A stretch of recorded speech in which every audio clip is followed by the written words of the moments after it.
When is it time to call it quits on a personal project? It's a question I've been asking myself a lot as I struggle to sit down and continue working on my third project in the past 12 or so months. In the last year of making video games and documenting my journey, I've mostly shown you all the sunshine and roses of hobbyist game development. Each week or two, I post a video where I'm happily coding away at my next development task and checking in with progress updates. And that's honestly a pretty truthful picture. With all the projects I've released so far, I haven't run into any big creative blocks or burnout that I could not overcome. With my latest project though, something's different. I'm not burnt out from game development, I don't feel like I need a break, and I'm not stuck on any particular part of the implementation. That said, at the end of the day, I still just don't really want to sit down and work on the game. I've spent a lot of time over the past couple weeks wondering how I got myself into this position, and after thinking about it for a while, I just want to share with you guys what I've learned and how I decided that it's the best choice for me right now to move on from this project to the next one.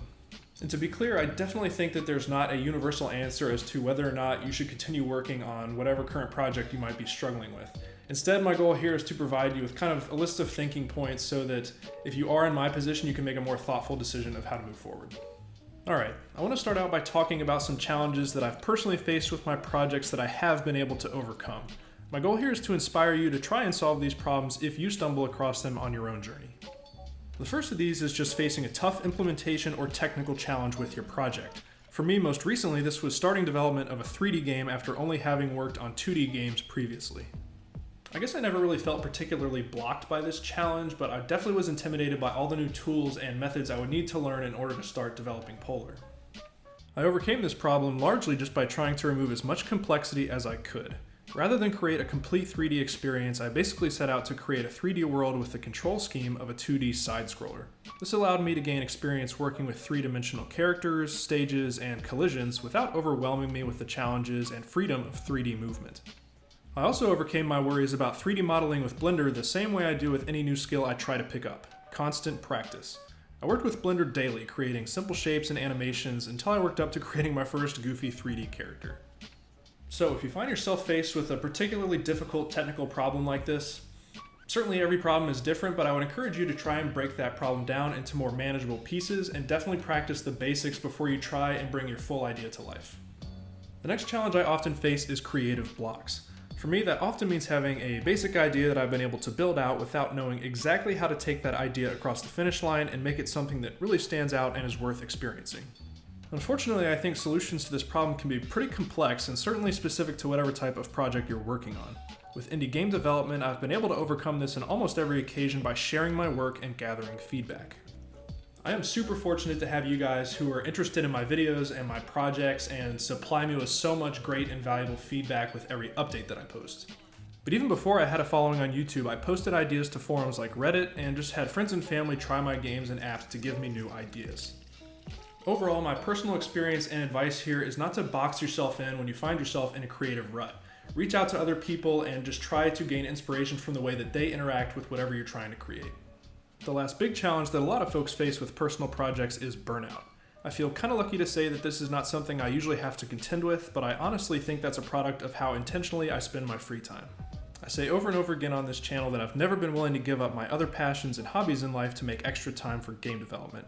I work a full-time job, I'm in a relationship, and still love to hang out with friends, cook, exercise, play video games, all that stuff. This approach pretty much results in two things. One, I have some time for game development, but honestly not that much. And two, I rarely, if ever, feel the effects of burnout. If burnout is something you're experiencing, there's so much information out there on how to tackle it, and again, everyone's situation is different. But from my own experience, I think it's important to avoid a cycle of grinding and taking a break and grinding and taking a break. Instead, I try to achieve a balance in my schedule by making time for a variety of different activities to keep my brain from being too bogged down with one thing.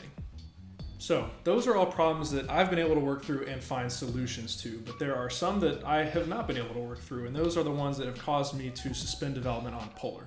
I think the biggest issue I'm faced with right now is the relationship between the goal I'm trying to achieve by building Polar and how long it's going to take me to achieve that goal. With my first project, Blink, my goal was to build and release my first game. I wasn't really concerned with how long it would take me, I was actually just curious to see if I could even do it. That project took me about 9 months and I completed it. With my second project, Pounce, my goal was to see what I was capable of creating in 2 weeks based on everything I learned from building Blink. And in 2 weeks, I managed to create a really simple little game and release it. With Polar, things are a bit more complicated. I originally saw Polar as a stepping stone between creating simple little mobile games like Blink and Pounce and the pretty big project I've had in my head for a long time that got me dreaming about indie game dev in the first place. And I think that having a stepping stone wasn't necessarily a bad idea. Unfortunately, with Polar, the problem is that it's just going to take me too long to finish. Due to the way that I approach my indie development hobby and limit my time with it each week, I just think there's really no way I could spend less than a year building out my vision for Polar. And that seems like way too big of a time investment for a stepping stone. It's probably also not a surprise that my enthusiasm for that big project in my head far outweighs my enthusiasm for Polar. Having something that I'm way more excited about on the horizon makes it difficult to justify spending so much time on something that I'm less passionate about.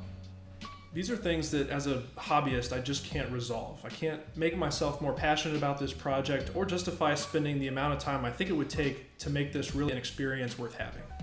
So there it is, the challenges that I've been able to overcome with my personal projects and those that I haven't. I hope that my personal experience and reasoning is good food for thought if you're working through something similar. Everyone's different, and I honestly think that if you're working on personal projects as a hobby, you've just got to do what makes you happy. And of course, for those of you who were excited about Polar and were enjoying that devlog series, I'm really sorry, I know it's a disappointment. But I think it's the right choice for me, and I'm excited to start this new project and kick that off and continue making smaller mobile games and projects on a background thread and participating in game jams for fun. Thanks so much for watching. I hope this was helpful. If it was, let me know with the thumbs, and until next time, good luck on that project.